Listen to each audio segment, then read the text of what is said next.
우리 에베소서 3장 18절, 19절 두 절만 보겠습니다. 네, 찾으셨죠? 같이 이제 읽어보겠습니다. 함께 읽어봅니다. 시작. 능히 모든 성도와 함께 지식에 넘치는 그리스도의 사랑을 알고 그 너비와 길이와 높이와 깊이가 어떠함을 깨달아 하나님의 모든 충만하신 것으로 너희에게 충만하게 하시기를 구하노라. 아멘.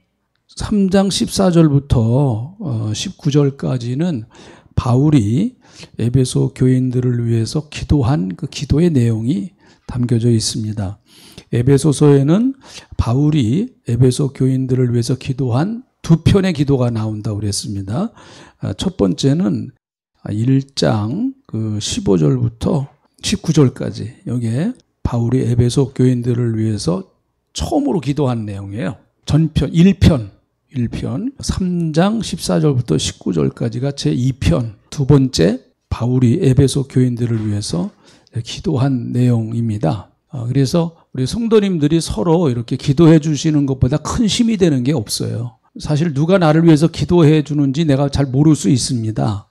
얘기를 안 하고 내가 기도를 해도 분명히 하나님이 아시기 때문에 그 기도가 가장 적절하고 필요한 때에 하나님께서 응답하시는 역사가 있을 줄로 믿습니다. 자, 우리가 특별히 바울 서신 같은 게 바울 서신이 13권이라고 그럽니다. 히브리서가 바울이 썼는지 안 썼는지는 여러 가지 논란이 많아요. 근데 바울이 쓴 서신이나 구약 성경에서 또 어떤 한 권의 책을 내가 딱 깊이 있게 보려고 할 때 물론 창세기부터 계시록까지 쭉 보고 하는 것도 좋습니다. 그런데 어떤 한 책을 딱 놓고 구약 성경에 나오는 호세아서라든지 이사야서라든지 이렇게 어떤 한 권을 딱 정해서 내가 그걸 조금 더 자세하게 깊게 봐야 되겠다. 이것도 굉장히 좋은 방법 중에 하나예요. 좋은 방법 중에 하나입니다. 바울 서신도 그렇죠. 에베소서, 빌립보서, 로마서, 갈라디아서 이런 한 책을 정해놓고 내가 몇 번 그것만 반복해서 한번 읽어보는 거예요. 로마서 같은 경우 1장부터 16장인데 그렇게 시간 오래 걸리지 않아요. 그렇게 긴 내용들이 아니니까 또 한 번 읽어보고 또 한 번 읽어보고 계속 똑같은 책을 반복해서 계속 읽다가 보면 거기에 분명히 걸려드는 게 있습니다. 이렇게 탁탁 와서 내 마음에 걸려드는 게 있어요. 이게요. 하나님께서 나에게 깨닫게 해주시고 또 성령님이 그 말씀을 통해서 내 영혼을 이렇게 만져주시는 그런 은혜를 체험하게 됩니다. 그래서 예수 믿는 사람들은 늘 언제나 기도와 말씀 이 두 가지는 우리 예수 믿는 사람들의 기본적인 삶의 원리죠. 어려울 때 기도하고 그리고 하나님의 음성을 듣기 위해서 말씀 보고 하는 이 두 가지 이게 하나님과 우리와 영적으로 교제하는 가장 기본적인 것이고 제일 중요한 거예요. 제일 중요한 겁니다. 우리가 요 두 가지만 사실은 잘 신앙생활하는데 요 두 가지만 쫀하게 잘 해도 신앙이 정상적으로 아주 견고하게 자라서 성장할 수가 있습니다. 그런데 개신교인들이 이렇게 신앙생활하는데 너무 허술한 데가 사실은 좀 많습니다. 알기는 우리 다 알아요. 알긴 다 아는데 막상 이렇게 그게 뭐예요? 라고 이제 물어보면 참 얘기하기가 애매한 그런 것들이 상당히 많아요. 또 그런 교인들이 많습니다. 구원이 뭐예요? 기도가 뭐예요? 이렇게 다 알죠, 우리가. 다 합니다. 다 머릿속으로 이제 다 알고 있는데 그것을 내가 알고 있는 것을 구체적으로 좀 조리 있게 얘기하는 이런 것들이 우리에게 좀 부족한 게 많아요, 사실은요. 그리고 교회 다니는 성도님들 가운데 성경을 꾸준히 읽는 성경을 규칙적으로 꾸준히 읽고 또 기도를 규칙적으로 꾸준히 하는 그런 성도님들이 10%나 20% 정도밖에 안 됩니다. 나머지 분들은 너무 그냥 허술한 거예요. 신앙이 이렇게 허술한 겁니다. 그래서 누가 와서 툭 건드리면 그냥 픽 하고 넘어지고 누가 와서 한번 툭 치면은 그냥 또 시험 들어가지고 툭 넘어지고 이러는 경우가 참 이제 많단 말이죠. 그게 신앙은 아닌데, 그렇잖아요? 그게 신앙은 아닌데. 어떻게 보면 그런 것들은 이단이 더 잘하는 것 같고, 이단이 더 아주 말똥말똥하고 눈이 그냥 초롱초롱해서 아주 분명하게도 잘 얘기하는 것 같고, 정통교회인 우리는 좀 어떻게 보면 애매하게 그런 것인가 아닌 것인가 하면서 이제 이렇게 하는 경우가 참 많이 있습니다. 목회자의 책임이 크고, 또 목회자의 책임만으로는 다 얘기할 수 없습니다. 교인들도 잘 안 배우려고 그래요. 가르쳐 준다 그래도 잘 안 배우려고 그럽니다. 뭐 바쁘다고 그러고, 또 관심도 없고, 그러다가 보니까 직분은 뭐 장로님이고, 또 안수 집사님이고, 권사님이고 그런데 막상 딱 얘기하면서 신앙적인 얘기를 해보면은 너무 허술한 데가 많아요. 너무. 그래서 좀 내 신앙을, 내실을 좀 다지실 수, 이건 목회자도 물론 성도들을 그렇게 훈련시켜야 되겠지만 본인이 우선 애써야 돼요. 본인이 내 신앙을 내가 바로 세워야 되겠다라고 하는 그런 그 마음을 가지고 있질 않으면은 밥을 억지로 떠먹여 줄 수는 없습니다. 그래서 여러분들이 시간을 좀 투자하세요. 시간을 투자하지 않으면 이건 안 되는 일입니다. 성경 읽고 기도하는 일을 시간을 투자하지 않으면 어떻게 할 수 있겠어요, 이거를요. 적어도 내가 하루에 어떤 시간을 내 신앙의 영적 성장을 위해서 그 시간을 내가 띄워놓는 겁니다. 24시간 중에서 어떤 시간을 내가 선별해 갖고 떼어놔야 돼요. 그 시간만큼은 내가 좀 말씀 보고 기도하겠다라고 하는 그런 결단이 없이는 사실은 그렇게 그냥 다니면 뭐 10년 다녀도 20년 다녀도 늘 그만이에요. 늘 그만. 그래서 그 사람의 이름은 늙그만이에요. 늙그만. 어제 봐도 늙그만, 오늘 봐도 늙그만. 그러니까 되게 참 답답하죠. 그렇잖아요. 아니 저분은 어떻게 신앙생활을 10년, 20년 했다고 그러는데도 왜 저래? 그런 현상이 나타나게 됩니다. 자, 우리가 어떤 책을 하나 딱 선정을 해가지고 그 책을 좀 이렇게 주의 깊게 깊이 보다가 보면은 분명히 걸려드는 게 있어요. 걸려드는 게 있습니다. 에베소서도요, 여러분 이렇게 에베소서가 6장이잖아요. 6장. 딱 6장이잖아요. 6장인데 바울이 쓴 그 단어들은 사실은 굉장히 의미가 있는 단어들을 많이 썼어요. 바울이요. 바울은 좀 그래도 공부를 한 사람입니다. 가말리엘 출신이고 아주 바리새인이고 어려서부터 그가 바리새인이고 공부도 많이 했고 또 연구도 많이 한 사람이에요. 그러다가 보니까 그가 쓴 책은 바울이 쓴 책은 굉장히 단어 선택도 그가 헬라어에 또 능통했으니까 이게 헬라어로 다 쓴 거거든요. 원어 헬라어로 쓴 거니까 헬라어에 아주 능통했던 사람이니까 거기에 맞는 단어들을 찾아서 아주 의미 있게 그렇게 바울이 서신서를 썼어요. 특별히 로마서 같은 경우는 얼마나 그렇게 로마서 1장부터 16장까지 그렇게 조리 있게 하나의 한 편의 논문처럼 그렇게 기승전결, 서론, 본론, 결론이 이렇게 아주 완벽하게 딱 들어맞을 수 있게 그렇게 딱 써놨어요. 근데 베드로가 쓴 서신서를 보면은 좀 그렇진 못합니다. 베드로는요. 그런 면에서는 베드로가 좀 부족해요. 뭐 어쩔 수 없죠. 그거는 뭐 베드로가 아무래도 바울보다는 좀 학식이 딸리니까 하나님이 그런 것까지도 사용하셨으니까 그런 것까지도 그러니까 바울이 쓴 서신서와 베드로가 쓴 서신서를 읽어보면은 처음에는 뭐 그게 그건 것 같고 다 그게 그건 것 같아요. 그런데 좀 성경을 더 자꾸 읽어보고 또 깊게 읽어보면 베드로가 쓴 서신서하고 바울이 쓴 서신서가 확 표가 납니다. 다른 표가 확 나버려요. 바울이 쓴 서신서는 굉장히 단어 선택도 그가 물론 성령님이 역사하셨죠. 최종적으로는 성령님이 역사하셨지만은 그도 생각을 많이 하면서 썼던 것 같아요. 에베소서는요.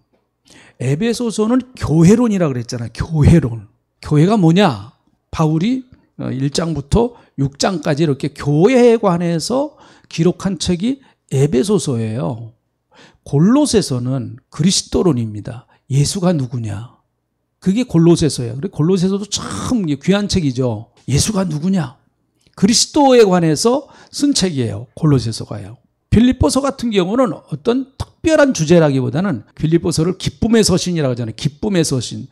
빌립보서를 읽어보면 기쁨이라고 하는 단어가 굉장히 많이 나와요. 또 기뻐하라, 나는 기뻐한다. 그래서 빌립보서를 기쁨의 서신이라고 그럽니다. 마음이 좀 이렇게 답답할 때 기도하면서 빌립보서를 읽어보세요. 그러면 거기에 기뻐하라고 하는 단어가 많이 부딪힙니다. 내게. 아, 기뻐해야 되는구나. 예수 믿는 사람은 기쁘게 살아야지. 그 말씀이 내 안에 와서 그렇게 역사를 하는 거예요. 그러니까 내가 결심해서 아, 그래. 슬퍼하는 것보다 기뻐하는 게 좋지. 기뻐해야지. 그 내 결심 가지고 하는 건 얼마 못 가요. 우리가 흔히 작심삼일이라고 그러잖아요. 작심삼일. 내가 기뻐해야지 하는 거는 얼마 못 갑니다. 그러나 하나님의 말씀이 내 안에 들어와서 그 말씀이 히브리서 4장 12절에 있는 말씀처럼 검과 같이 내 영혼을 새롭게 하고 잘못된 걸 잘라내고 정말 영적인 수술을 해서 내 영혼을 바로 세워서 나로 하여금 기쁨이 이 안에서 내 안에서 샘솟게 할 때 그 내가 결심하고 기뻐. 아, 그래. 내가 결심해 기뻐해. 아유, 기쁘자. 기뻐. 기뻐. 이렇게 하는 것과 내 안에서 흘러 넘쳐서 성령의 그 은혜로 흘러 넘쳐 말씀이 들어와서 성령의 은혜로 흘러 넘쳐서 하는 기쁨하고는 질이 달라요, 질이. 아마 이건 체험하신 분들은 다 아실 거예요. 이건 뭐 설명을 가지고 얘기하기가 어려워요. 이건 본인이 체험을 그렇게 하면은, 아, 이게 하나님이 주시는 기쁨이구나 하는 거를 본인이 느끼게 됩니다, 이거는요. 그래서 그런 면에서 좀 읽어보시고, 에베소서는 이제 교회론이라 그랬는데, 바울이 쓴 서신서는 어떤 서신서를 보든, 에베소서도 마찬가지예요. 빌립보서도 마찬가지고, 바울이 쓴 단어 중에서 제일 많이 쓴 단어가 뭔가 하면 그리스도 안에서라는 단어를 제일 많이 써요. 바울이 그리스도 안에서. 한번 따라 하시죠. 그리스도 안에서. 네, 그리스도 안에서라고 하는 표현을 제일 많이 합니다. 여러분 쭉 한번 읽어보세요. 바울이 쓴 서신서를 쭉 읽어보면은 그 단어가 굉장히 많이 나와요. 아무튼 성경을 읽다가 단어가 반복되는 단어는 중요하다 그렇게 생각하신대요. 중요하니까 반복을 하는 거죠. 안 중요하면 반복할 이유가 없잖아요. 계속 그 단어가 반복되어지고 그 문구가 반복되어진다. 그러면 뭔가 그것은 그 책에서 굉장히 중요한 의미를 가지고 있는 거예요. 중요한 의미를 가지고 있습니다. 에베소서를 읽어보면은 그리스도 안에서라고 하는 말이 많이 나옵니다. 그리스도 안에서. 이거는 뭐 에베소서뿐만 아니라 빌립보서, 골로새서 다 마찬가지예요. 굉장히 바울이 애용했던 그 문구예요. 이건 그리스도 안에서. 굉장히 애용했던 문구입니다. 우리의 신앙을 함축적으로 한 문구로 딱 만들어 놓은 거죠. 그리스도 안에서. 우리는 그리스도 안에 있는 사람이죠. 우린 그리스도 안에 있는 사람이에요. 예수 안에 있는 사람입니다. 예수 밖에 있는. 결국은 그러니까 이 세상은 딱 두 종류의 사람이에요. 바울이 볼 때 하나는 그리스도 안에 있는 사람, 하나는 그리스도 밖에 있는 사람. 여러분은 아닙니까? 바뀝니까? 우리가 선명하게 진리를 선명하게 깨달을 수 있도록 이렇게 탁 아주 그런 단어를 잘 썼어요. 바울이요. 그런 단어를 보면서 이 말씀을 보면은요. 굉장히 은혜가 돼. 그렇구나. 내가 그리스도 안에 있는 사람이구나. 이제 그렇게 알 수가 이제 있는 것이죠. 그리고 에베소서를 또 읽다가 보면은 이런 단어가 반복이 됩니다. 무슨 단어가 반복되는가 하면 풍성하다, 충만하다 이런 단어가 반복돼요. 우리 올해 교회표가 에베소서 5장 18절. 술 취하지 말라 이는 방탕한 것이니 오직 성령의 충만함을 받으라. 충만. 많이 나와요. 그리고 풍성. 이 충만과 풍성함이라고 하는 건 어떻게 보면 뭐 거의 같은 의미를 갖고 있어요. 풍성, 충만. 그러니까 교회는 풍성하고 충만하다는 거예요. 교회는 풍성하고 충만하다. 할렐루야. 예수 믿는 사람은 풍성하고 충만한 사람이다. 다윗이 말한 것처럼 여호와는 나의 목자시니 내가 부족함이 없으리로다. 거기서 부족함이 없다고 하는 얘기는 충만하다는 얘기죠. 나는 충만한 사람이야. 그런 고백이죠. 여러분 어떻습니까? 우리는 예수 믿으면서 지금 내가 아주 풍성하고 충만한 삶을 살아가십니까? 근데 우리 이제 자본주의 사회에서는 이게 풍성, 충만 이걸 거의 다 물질적인 것과 연관을 시켜요. 그러나 예수 믿는 사람의 풍성함은 물론 그것도 포함되어 있어요. 그것도 뭐 그걸 우리가 부정할 수 없는, 우리가 이 땅에 살면서 육신을 입고 사니까 그걸 어떻게 부정합니까? 또 하나님이 그런 복도 주시는 거예요. 그래서 구약은 복이라고 하는 개념을 물질에다가 그래도 많은 초점을 맞췄어요. 근데 신약은 물질적인 복보다 영적인 복, 정신적인 복을 많이 거기다가 초점을 맞췄어요. 그래서 이 두 가지가 같이 가야 되는 거예요. 같이 가야 되는 거예요. 우리나라에서 한때 청빈론과 청부론이 논쟁이 됐던 때요. 기독교 계에서 목사님들 간에 나는 청빈론을 나는 지지한다. 나는 청부론을 지지한다. 청빈론이라는 게 뭐예요? 정말 가난하게 사는 거예요. 청빈론은 무소유는 아닙니다. 내가 그리스도 때문에 가난하게 산다. 분명히 그런 사람이 있습니다. 청빈하게 살아야 될 사람이 있어요. 그리스도 때문에 가난하게 살아야 될 사람이 있습니다. 청부론, 깨끗한 부자라는 거예요. 깨끗한 부자. 돈은 많지만 자기는 깨끗한 거예요. 깨끗한 부자. 구약 성경은 복이라고 하는 개념이 청부론과 비슷해요. 그러니까 부자. 그래서 구약 성경에서 하나님 잘 믿으면 정말 하나님께서 물질의 복을 주세요. 보니까 아브라함도 거부였습니다. 지금으로 따지면 아브라함은요 굉장히 큰 사업을, 대기업을 하는 사업가예요. 사업가. 이삭도 마찬가지고 야곱도 마찬가지죠. 뭐 요셉이야 여러분 어때요? 요셉이 얼마나 성공을 했냐. 그러니까 구약 성경에서는 대부분 보면은 하나님의 축복이 굉장히 물질적인 것으로 오는 경우가 많이 있어요. 그래서 신명기 28장을 보면 너희가 만약에 주 여호와의 말씀을 순종하고 그 법도를 따라 살면 너희가 나가도 복을 받고 들어가도 복을 받고. 야, 세상에 이런 복이 어디 있어요? 나가도 복을 받고 들어가도 복을 받고 막 그런다는 거예요. 반대가 되면 안 되겠죠. 나가도 깨지고 들어와도 깨지고 이러면 참 인생 복잡해요. 내 떡반죽꿀에도 복을 주실 것이고 뭐 하면서 복에 대한 이야기가 내가 너를 머리 되게 할 것이고 꼬리 되지 않게 할 것이다. 내 대적이 한 길로 왔다. 7길로 도망갈 것이다. 이게 신명기 28장 1절부터 14절일 거예요. 나오는 1절부터 14절까지 전부 다 복에 대한 얘기만 나오잖아요. 하나님 말씀을 따라 순종하며 살면 이런 복을 준다. 굉장히 그 구약 성경에서는 물질적인 복을 강조를 합니다. 근데 신약은 아니에요. 신약은 정신적인 복, 영적인 복. 예수님이 팔복을 말씀하실 때, 팔복산에서 팔복을 말씀하실 때 제자들에게 심령이 가난한 자는 복이 있나니 천국이 저희 것이요 가난한 자가 복이 있대요.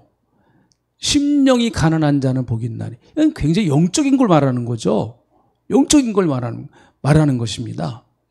화평케 하는 자는 복이 있다. 의를 위해서 핍박받는 자는 복이 있다. 그러니까 개념이 다르죠. 구약 성경하고는 전혀 또 개념이 굉장히 다르죠. 복에 대한 개념이요. 다릅니다. 그러니까 이 두 가지를 잘 균형 있게 봐야 돼요.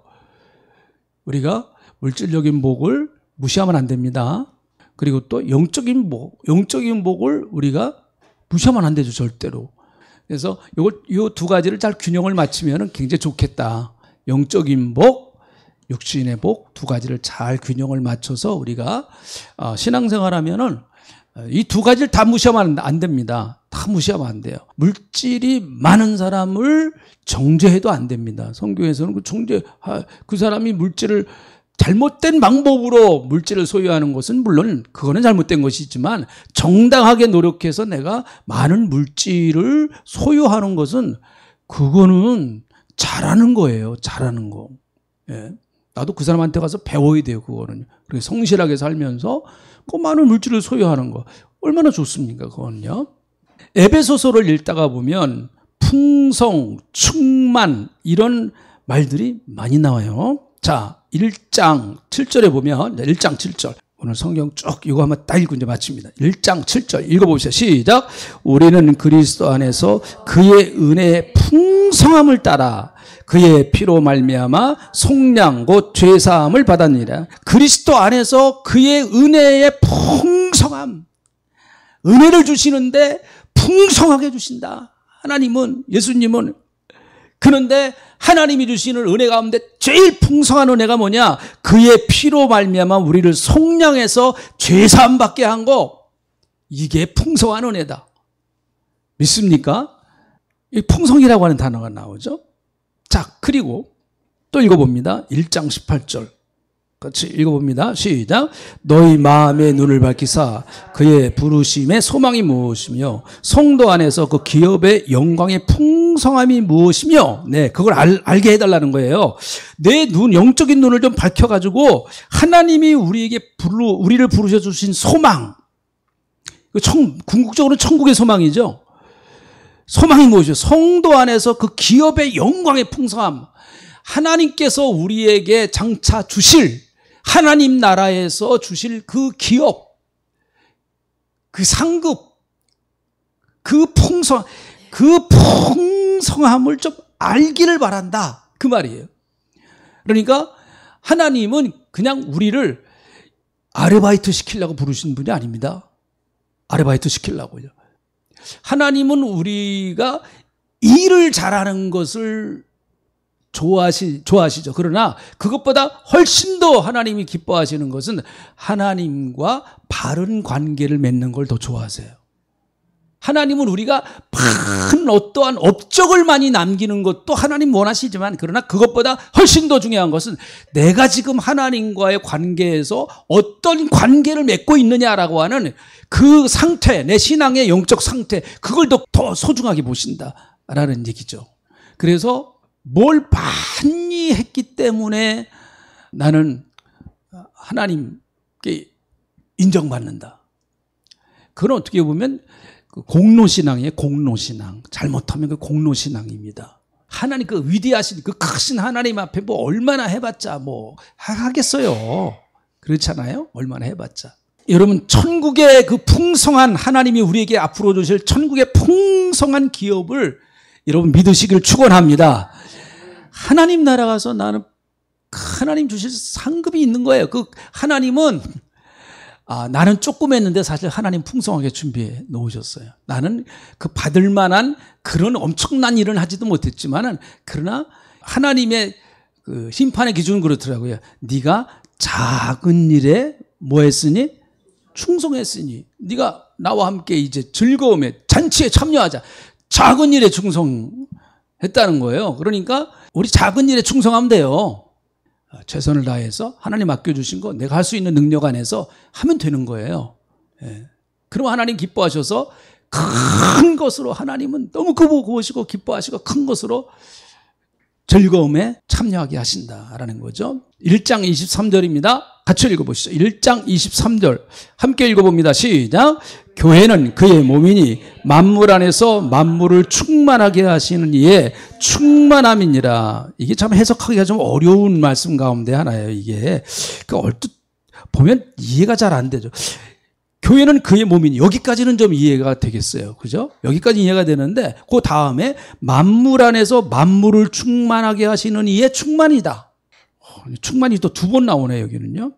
만물 안에서 만물을 충만하게 하시는 이, 그분은 누구인 것 같아요? 그래, 삼위일체 하나님. 네, 이건 하나님이시죠. 예수님이시고. 그러니까 교회는 그 하나님의 은혜와 삼위일체 하나님의 예수 그리스도의 그 엄청난 충만하심이 충만한 것이다라는 거예요. 그래서 여러분, 교회를 자꾸 인간적인 눈으로 판단하면 안 됩니다. 교회를 인간적인 눈으로 판단하면 안 돼요. 교회를 뭐 사람 숫자로 판단하면 안 되고요. 사이즈를 갖고 판단하면 안 되고요. 하나님 기뻐하시질 않습니다. 교회는 그리스도의 몸이잖아요. 몸. 그리스도의 몸이기 때문에 누가 내 몸을 힘들게 하면은 그 사람 좋아하겠어요? 누가 내 자녀들 자꾸 몸에다가 상처 내고 그러면은 누가 기뻐하겠어요? 그것과 마찬가지로 그리스도의 몸을 우리가 풍성하게 해야 됩니다. 내가 은혜 받아서 그리스도의 몸을 풍성하게 돼요. 그래서 찬양할 때도 그냥 정말 은혜가 풍성한 하나님을 찬송할 때도 우리가 풍성하게 해야 되고, 기도할 때도 풍성하게 해야 되고, 그리스도의 은혜가 교회에, 하나님의 은혜가 교회에 충만할 수 있도록 하라는 거예요. 할렐루야. 성령으로 충만하게, 성령으로 충만하게. 에베소서에 가장 많이 나오는 단어 그리스도 안에서, 그리고 두 번째는 충만 풍성. 그래서 에베소서를 충만한 책, 풍성한 책이다, 그렇게 얘기를 해요. 풍성한 은혜가 풍성한 교회, 하나님의 역사가 풍성한 교회, 구원의 역사가 풍성한 교회 되기를 주님의 이름으로 축복합니다. 지금은 우리 구주 예수 그리스도의 은혜와 아버지 하나님의 크고 넓으신 사랑하심과 성령님의 때를 따라 도우시는 감동의 역사가 이제 충만해서, 풍성해서, 예수님 때문에 충만하고 예수님 때문에 풍성하게 살기 원하는 주님의 백성들 머리머리 하실 가운데 귀한 교회 위에, 이 나라 이 민족 위에 가치 없이를 간절히 축원하옵나이다. 아멘.